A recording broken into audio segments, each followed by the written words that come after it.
Então vamos dar início à última atividade da cátedra, a conferência final do professor Leonardo Morlino. A conferência está intitulada Rumos do Debate sobre Qualidade da Democracia, Diferentes Abordagens e Questões em Aberto. Vai ser uma conferência de balanço final, né? Nós não abriremos, nesse caso, para perguntas. E, em seguida, o professor Jesus Tovar, a Gabriela e eu, faremos, então, um pequeno encerramento do evento. Então, passando a palavra para o professor Morlino. Muchas gracias. En realidad, a la fin no se pueden hacer preguntas porque yo hago las preguntas. Es decir, hasta ahora, hasta ese momento, esta mañana, se ha presentado el framework como yo lo había pensado, como lo había estructurado. Pero detrás del framework hay muchos problemas, hay muchas cuestiones, hay elecciones de hacer. Vamos a ver un poco, cómo decir, qué hay en la cocina y cuáles son los problemas de la cocina. Ante todo, yo creo que me voy a un poco detener sobre estos puntos. Una alternativa previa al análisis de la calidad de la democracia, que es el análisis institucional, el problema de la definición mínima de la cual se ha hablado más que una vez, entonces es importante. Algunos otros puntos y después me callo. El problema de la definición mínima. Aquí en realidad hay dos problemas. Osvaldo también lo apuntaba en su presentación, en la gestión. Aquí hay todo problema. Una definición mínima de la democracia es útil por este tipo de análisis. ¿Es útil? La realidad es sí y no. Es decir, se podría decir no es útil, no es relevante, porque lo que se hace es estructurar un discurso sobre la evaluación de la política que va más allá de la democracia, en el cual al final se ve cuánto democrático es un régimen. Entonces, la democracia mínima, la definición mínima, no es útil. No solamente. Una definición empírica mínima, al final, es una definición que está al interior de un discurso cultural, sino en un discurso normativo. Entonces tiene muchos problemas. Pero, en un sentido, puede ser útil, porque define el umbral. Define la diferencia entre democracias y no democracias. En ese sentido, por otras consideraciones, por otro análisis, podría ser útil. Es decir, no es útil por algunos aspectos, sobre todo relacionados a la calidad de la democracia, en el cual se pueden analizar en términos de calidad de la democracia también países no democráticos. El Venezuela se decía antes que no es un país democrático hoy, en la Turquía, que no es un país democrático hoy, pero al mismo tiempo, por otras razones, se puede utilizar la democracia mínima para hacer las diferencias. Primer punto. Segundo punto.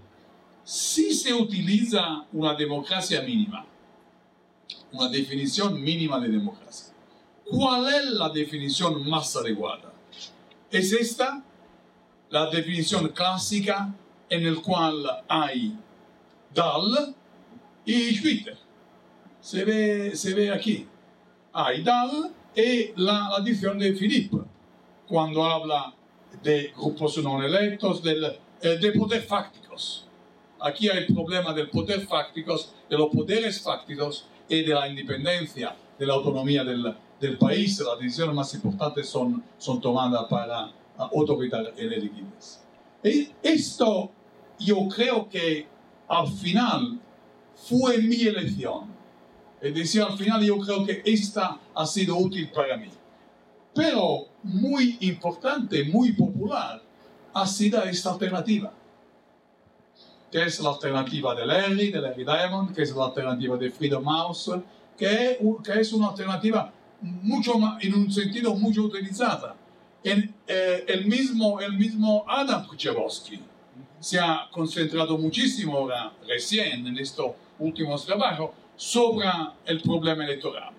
Es decir, la democracia mínima que tiene que ser considerada una democracia electoral. Entre las dos no hay mucha diferencia, pero la hay, porque aquí hay una competición, hay más que un partido, hay diferentes formas de información, es decir, detrás de esta definición hay derechos políticos, hay derechos civiles. Detrás de esta definición, Clean Fair Election, esto es el único punto de elección competitiva, no es el único punto importante en la elección pública, pero hay una perspectiva un poco diferente. Yo creo que la primera es la más correcta. Primer punto. Segundo punto, aquí hago una consideración que puede ser interesante. Es decir, si se trata de analizar el régimen híbrido, ¿cuál es la definición mínima más útil? ¿La primera o la segunda? La primera puede ser más clara. La primera puede ser más inmediata. Bueno, vamos ahora a otro punto, otro problema. El otro problema es esto. En realidad, en el pasado, un pasado bastante reciente, las democracias han sido evaluadas, han sido analizadas. Y, por ejemplo, Arend Leipart ha publicado 3 volúmenes en diferentes momentos, desde más o menos la mitad de los años 80 del siglo pasado hasta al final de los años 90, Partners of Government del 99, si me acuerdo bien, en el cual hay una perspectiva toda institucional. ¿Se acuerdan ustedes? Esos son los aspectos más importantes del primer grupo de variables. Esto es los aspectos más importantes del segundo grupo de variables. La perspectiva es toda institucional. Pero esa perspectiva es la perspectiva que yo digo top-down, una perspectiva institucional. Tiene sentido hoy cuando se quiere ver un poco más precisamente qué hay detrás de la cara, qué hay, cómo es la realidad de la calidad democrática, cómo es la realidad del estado de la democracia. Yo creo que no. En ese sentido, yo creo que el discurso de Dahle, todo el discurso institucional, simplemente institucional, sobre la democracia, es totalmente superado. Es totalmente superado, ante todo, a nivel empírico. Porque la distinción democracia consensual, democracia mayoritaria, hoy es mucho menos importante es mucho menos discriminatoria que antes. La democracia que son efectivamente mayoritarias son muy pocas. Por fin, hoy es difícil decir mayoritaria, totalmente mayoritaria, el Reino Unido. Como ustedes saben, un aspecto muy importante del discurso mayoritario es la unitariedad del país. En el Reino Unido, en el cual está pasando lo que pasa a nivel de atención a la región, hacia la descentralización, y todo esto no se puede...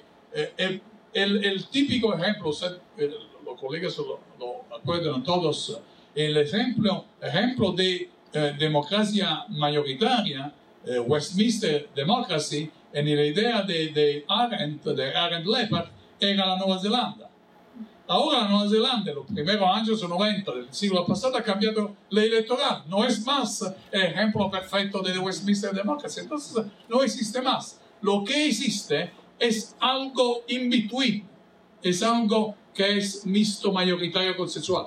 Pero si es así, el criterio no es más discriminatorio. Una distinción tiene que ser discriminatoria por ser válida. En nuestro caso no es válida. En ese sentido, todo el discurso, toda la nueva agenda sobre la calidad democrática de hoy es importante. Pero es importante también porque la nueva agenda sobre la calidad democrática permite de superar los dos problemas que hay. Es decir, ir más allá que el discurso procedimental, ir más allá que simplemente una democracia basada sobre el Estado-Nación. Esto lo afirmo muy claramente. Esto es un problema mucho más importante por la Europa, muchísimo más importante por Europa que por la América Latina o otros países, pero en Europa es efectivamente determinante. Entonces, en esa situación hay todo un nuevo subfield, que es la calidad democrática, de la cual hemos hablado en esto.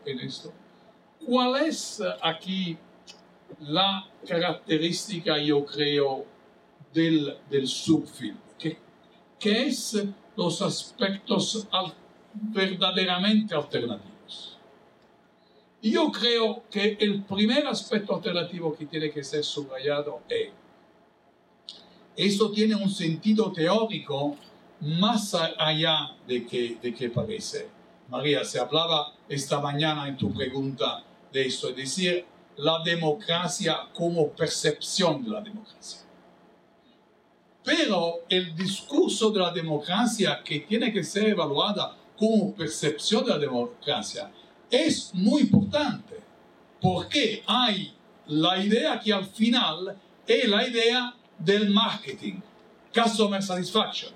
Es decir, el ciudadano al final es el agent, el principal, que es en condición, el único en condición de evaluar la democracia. Esto es el punto fundamental teórico que da sustancia al discurso de la democracia como percepción, como la hace Buten Seligson, por ejemplo, como la hacen parcialmente Merkel y Wessel, como la hace en España Bruno Gómez, como la hace su colega Yuan en Taiwán, como la hacen otros colegas. La percepción es importante, y la percepción es importante porque la percepción dice que al final el principal es el ciudadano. Hay en otro punto más técnico, como decir, más pragmático. Es decir, cuando se analiza la calidad democrática a través de encuestas, no solamente se piden actitudes, percepción. Indirectamente, en muchas encuestas, se piden hechos. Eso es un pequeño truco que se hace. Creo que es parte, Leonardo, creo que tiene experiencia de encuestas, entonces sabe muy bien de lo que se está hablando, no solamente actitudes, pero empujar el entrevistado a decir también de eso. En ese sentido, no es solamente percepción, es más que percepción. Esto, como decir, es la fuerza de este tipo de análisis a través de percepción. Eso creo que María, es la respuesta un poco más completa a tu pregunta de esta mañana.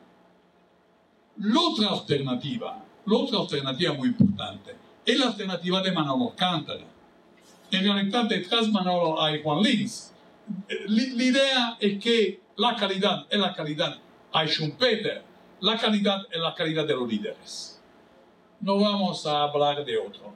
Si hay líderes buenos, no hay problema. Hay una democracia de calidad. El problema, y esto es también parte de mi experiencia de investigación en Europa del Este, no solamente en América Latina, los líderes que son líderes han la capacidad de entender, cuando ayer yo definía Guillermo un líder natural, ha la capacidad de entender el contexto y disfrutar el contexto en el cual él está. Entonces, el líder es creativo, sí, de Gaulle, creativo, sin dudas, pero disfrutando, aprovechando una situación en la cual ya existe. quizás pensándola en manera diferente, ricomponiéndola en manera diferente, pero una situación que ya existe. No es el líder que hace algo totalmente nuevo. Eso es líder que fracasa. Eso no es un buen líder. Eso es simplemente un político ambicioso que es destinado a fracasar.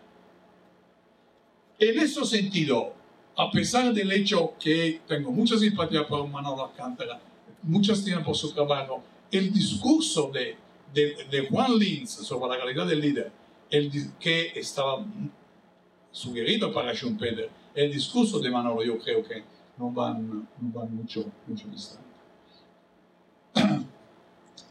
Una alternativa posible, por supuesto, es ver las policies como hace Roberts, como hace Richard Herman. Es decir, de ver la calidad democrática al momento del output. Es ver fundamentalmente cuáles son las decisiones tomadas y cómo esas decisiones son realizadas y cosas se alcanza a nivel de calidad democrática. Con Beaton hay la auditoría, auditing, y aquí hay Osvaldo, aquí hay la gran experiencia que Guillermo, Osvaldo, Vargas Cuyer hicieron con un discurso que al final yo creo que ha sido único. Ha sido único por la dificultad, por la sofisticación, por todo lo que se debe hacer por haber una auditoría ciudadana. Yo no creo, o por lo menos hablando de mí, hablando de nosotros, no creo que nosotros hayamos podido hacer un análisis de la calidad democrática en los 15 países de América Latina con este método.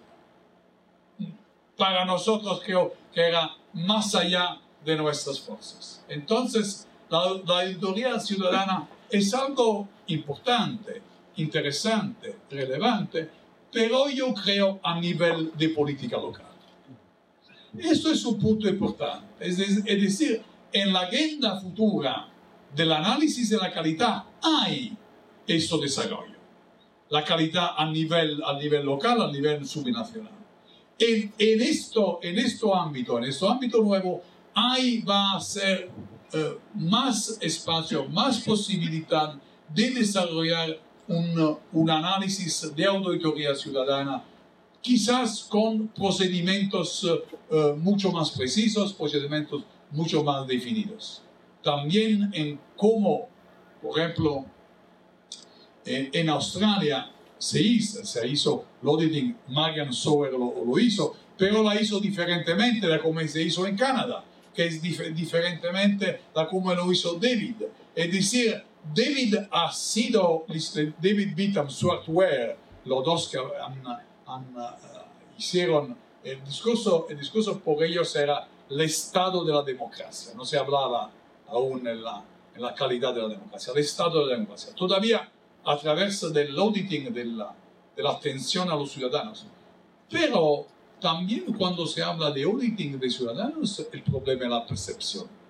También hay el mismo problema, la relación a percepción de los ciudadanos. Esto es otro punto difícil de aceptar. Es decir, en una realidad, como decía, así compleja como la democracia, en el cual el resultado democrático no es buscado para nadie, es algo que está allá, es algo que tiene que ser aceptado, o quizás se puede ir en contra, por supuesto. Solamente quedarse sobre la percepción, yo no creo que es correcto. En este sentido, Merkel son más cerca del análisis que yo hago. La diferencia entre Wolfgang, Merkel, Wessel, Mark Bullmann, todo este grupo, que es un grupo suizo-alemano, es la idea que al final ellos aceptan la democracia presidencial en sentido extendido. Es decir, cuando hablan de igualdad, hablan de igualdad política. Eso es el último, ¿se acuerdan ustedes? Es el último libro de Robert Dahl. sobre la igualdad política. Pero la igualdad política tiene detrás cosa, derechos civiles, tal vez derechos políticos, rule of law, imperio de la ley. Es decir, es otra cosa de lo que se hablaba antes sobre el contenido de la democracia. Pero el contenido de la democracia, como se decía, es algo que los ciudadanos piden. Estaba hablando esta mañana de esta gran encuestas que hicimos sobre los 30 países de Europa, en el cual el problema del contenido de la democracia es muy fuerte en el sur de Europa, es fuerte en el Europa del Este, es presente también en el Europa del Norte, a pesar del hecho que es menos fuerte por las razones que se decían. En ese sentido, el problema del contenido de la democracia es parte de la sensibilidad de los ciudadanos en diferentes partes del mundo. Cuando hicimos una investigación en la Corea del Sur, el mismo, salía el mismo resultado, es decir, atención al contenido, atención al resultado, atención a la percepción, pero no solamente a la percepción. En el cuadro que estoy haciendo hay más que esto. Hay fundamentalmente otras dos cosas. Un discurso que dice, vamos a olvidarnos de la democracia. Hablamos del gobierno.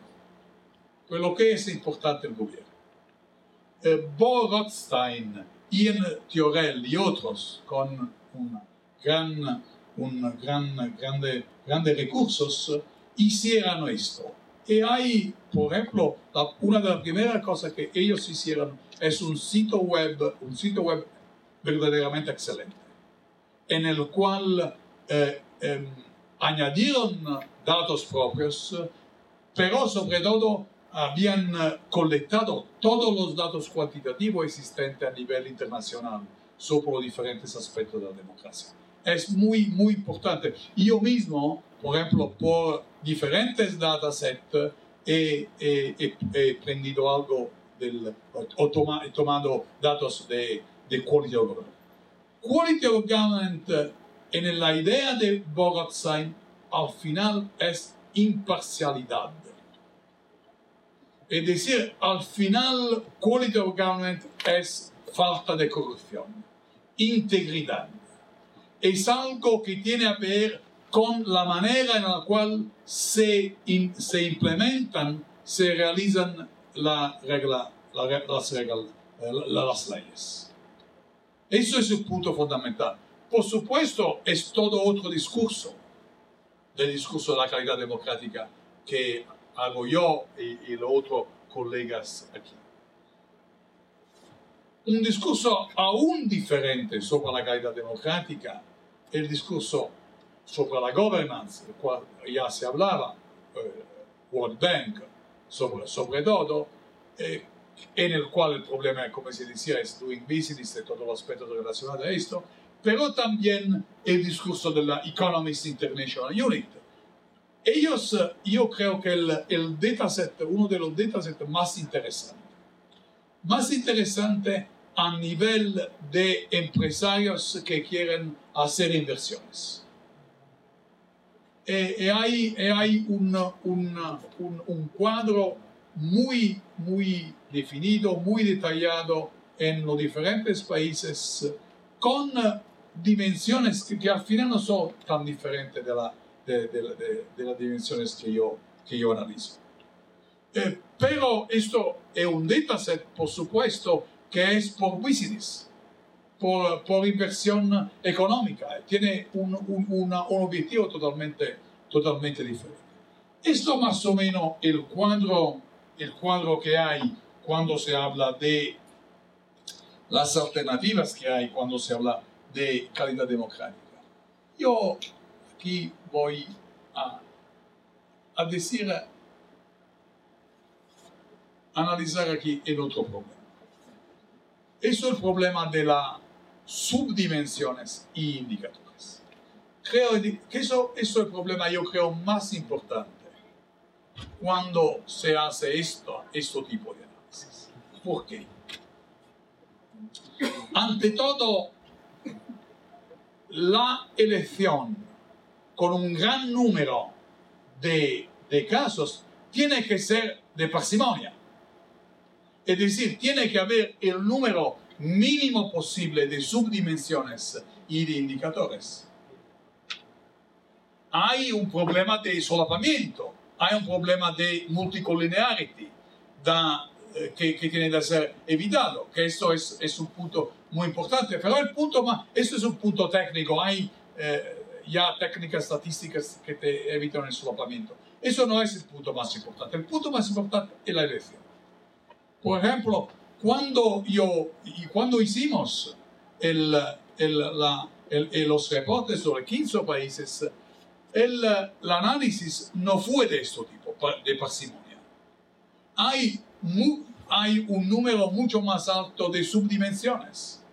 Hay muchas más preguntas a las cuales tenía que responder los investigadores. Aquí hay el problema. Un gran número de casos, parsimonia. Pocos casos se puede haber más subdimensiones. Pero el problema no termina aquí, no es el fin del problema. ¿Por qué? Porque si se eligen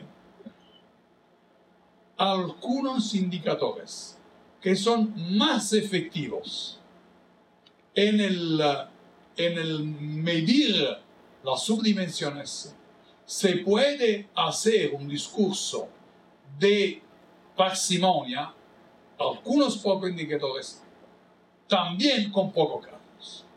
La ventaja de esto es muy clara: recursos. Al final tiene el mismo resultado con mucho menos recursos. Ahora había estudiado muchísimo a nivel técnico, y sospecho que he escrito un pequeño ensayo sobre esto, en el cual creo que entre los diferentes indicadores posibles hizo diferentes pruebas. He elegido, como decir, una vía de parsimonia también con pocos casos, porque no hay el problema de lo traduzco, espero correctamente en español, de la subdeterminación. El problema de la parsimonia, técnicamente, el problema de la subdeterminación. Entonces, con eso creo que hay un resultado en el cual creo que es solucionado técnicamente este aspecto. Otro aspecto que quería decir, ya un poco hablado de esto, y la tela de araña ha sido muy útil. Así, por ejemplo, se ve de la Francia, la Alemania, la Holanda, la Sueca, el Reino Unido, y se ve muy claramente el perfil de estos países incorporados con el Sur Europa. Sur Europa, la Europa del Norte, la Europa alta calidad democrática, la Europa baja calidad democrática. Por supuesto, en rojo está Italia. Esto, la Europa del Este, se ve el perfil diferente. Europa del Sur, Europa del Este, se ve muy claramente. Como otros países de Europa del Este se ve aquí totalmente diferentes de esos países, como aquí se ve el perfil diferente de Ecuador, Nicaragua y de Venezuela, de que se hablaba esta mañana, el problema de los mejores países que tengan ese perfil. Es decir, la tela de araña creo que ha sido una manera bastante efectiva de ver los diferentes perfiles. Hay alternativa, como decía, hay alternativa técnica a esto. He usado también un tipo de gráfico en el cual se ve la variación al interior de cada país, la variance al interior de cada país. Eso puede ser también útil.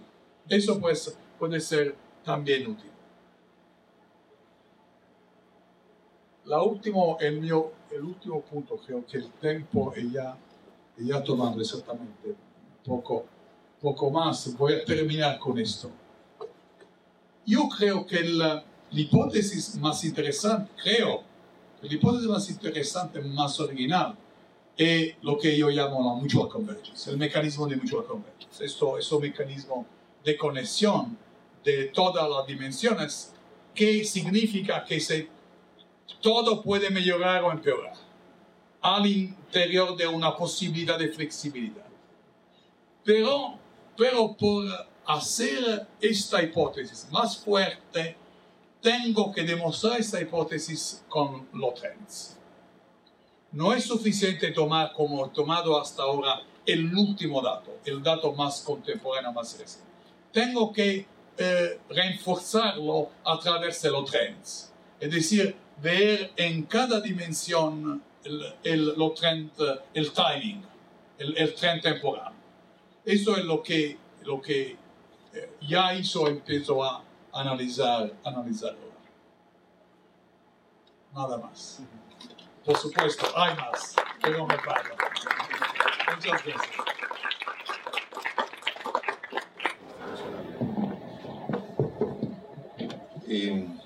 Yo solamente quiero tomar un solo punto, que es el que me genera la mayor afectación, que es el tema del sufragio universal, digamos. Y creo que en una de las discusiones bibliográficas, una de las salidas que yo optaba es que los límites mínimos de la democracia procedimental deben variar a lo largo del tiempo. Porque si no, si ponemos un límite muy alto, desaparecen las primeras democracias. Y si desaparecen las primeras democracias, no hay cómo explicar una competencia política con libertad de prensa, con alternancias, etc. Quiere decir entonces que el sufragio universal sí es un requisito para la tercera, desde la segunda a la tercera hora. Pero no lo puede ser para la primera, o si no desaparece toda la primera hora. Y en ese sentido, los requisitos mínimos no son fijos, son históricamente contextuados. De hecho, la primera ola en algunos países se suspende. Había sufragio universal y se suprime el sufragio universal para alentar la competencia, para alentar las elecciones justas. Porque a través del sufragio universal, básicamente estamos hablando, por ejemplo, de los indígenas en Perú, en Ecuador, en Bolivia, es cuando más fraude se cometía, ¿no? Y eso lo quiero graficar con una anécdota, con un chiste. En una mesa, en una casilla electoral, llegan 3, 4 hacendados, así se dice, terratenientes, ¿no? Y cada uno llega con 60, 80, 300 indios. Entonces hacen fila, cada uno detrás de su hacendado. Entonces cuentan los indios, 1, 2, 3, 200. Entonces usted, hacendado Osvaldo, vota 200 veces. Bueno, otro hacendado, usted, hacendado, ¿cuántos contó? 70. Bueno, usted vota 70 veces. Alguno de los indios, muy atrevido, ¿no?, le pregunta a su patrón, ¿no? A veces usaba el nombre de papá, lo consideran como un papá, ¿no? Oiga, papá, le dice, ¿por quién hemos votado? Y el papá le dice, hijo, el voto es secreto. Bueno, entonces, como ven, el sufragio universal en la primera ola no es posible considerarlo como tal, porque más bien es un mecanismo de fraude electoral. Y los partidos competitivos logran superar sus divergencias, cuyo término es la violencia, la guerra civil, diciendo, ok, dejémonos de pelear, porque finalmente los costos son muy altos para todos los partidos, dejémonos de pelear, y una de las condiciones es un padrón electoral, que nos pongamos de acuerdo, una autoridad electoral que no sea de ninguno de los dos, y suprimir el sufragio universal. Pero no es para, según una perspectiva más intencionada o a veces marxista, no es para perjudicar a los indios. Ya los indios están perjudicados. O sea, ellos no son una alternativa política. O sea, no se trata de someterlos más. Es con un criterio de conseguir un marco de acuerdo entre los actores políticos relevantes, es decir, los que tienen posibilidad de llegar al poder, de discutir, de participar en la toma de decisiones. ¿No? Ok. Bueno, en este caso, como dice Leonardo Blitzer, quisiera ya hablar como la Asociación Mexicana de Ciencias Políticas y felicitar mucho a la asociación brasileña con la cual hemos establecido fructíferas relaciones, lo cual estamos muy contentos y esperamos que sigan estas vinculaciones y pues decir que estamos culminando esta segunda cátedra. Los invitamos, haremos las informaciones oportunas para la tercera cátedra, esta vez alternativamente en México, y luego la cuarta acá en Brasil, y así sucesivamente. Y pues espero que puedan de algún modo llegar a vincularse más, no solamente con la cátedra, sino con la asociación. Visiten la página comercial, 15-18 de julio, tercer congreso anual de la Asociación Mexicana de Ciencias Políticas. Muchas gracias, Leonardo. Muchas gracias, Leonardo. Muchas gracias, Gaby, que ha sido el alma del asunto, el alma de estas iniciativas. Nosotros hemos sido los mecanismos institucionales, pero siempre hay una fuerza, una voluntad subjetiva que anima esos mecanismos institucionales. Eso es Gaby. Institución informal. Una institución informal, dice Gaby. Y gracias a todos ustedes por esta continuidad de vuestra presencia y vuestras ideas a través de las preguntas y comentarios. Muchas gracias.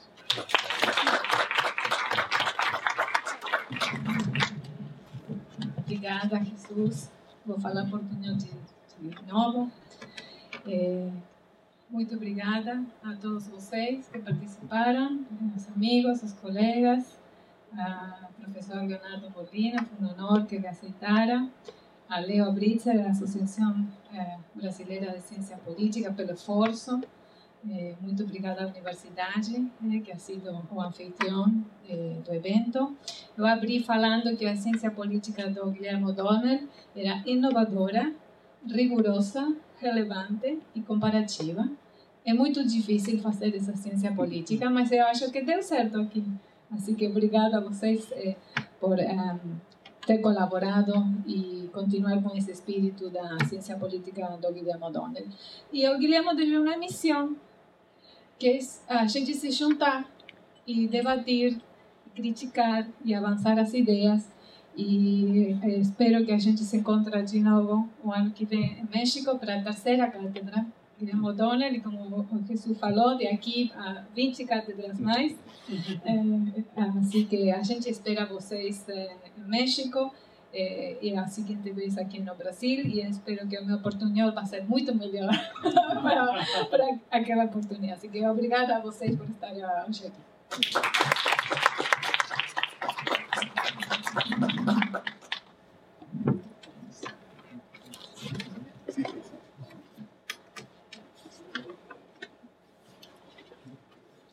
Então, vou fazer o encerramento, também, mais uma vez, agradecendo a Gabriela, o espírito da proposta, né, que é o mais importante, né, as instituições, no entanto, importam, né, então fizeram alguma coisa acontecer, né, então eu estou muito feliz da Associação Brasileira de Ciência Política ter se juntado a esse empreendimento, digo que iniciado por vocês dois. Acho que tenho uma visão muito positiva do evento que nós fizemos, né? Fico muito feliz de tê-lo organizado.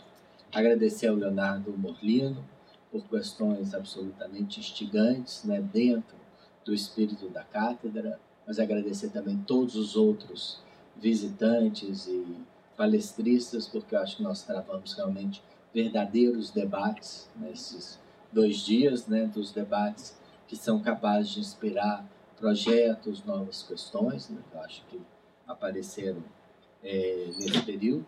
Agradecer também a equipe que me ajudou na organização, né? Vou falar aí. Eduardo e Leo. Eduardo, Léo, Priscila, Danúbia, a Maria Alice, o pessoal do Projeto República, que filmou, a Marjorie, todo mundo, o Eduardo também, que me ajudaram nos diferentes momentos, e dizer que realmente acho que tivemos um grande evento e também estou esperando a terceira, a quarta e até a 20ª Cátedra Guilherme Oddoni. Obrigado a todos.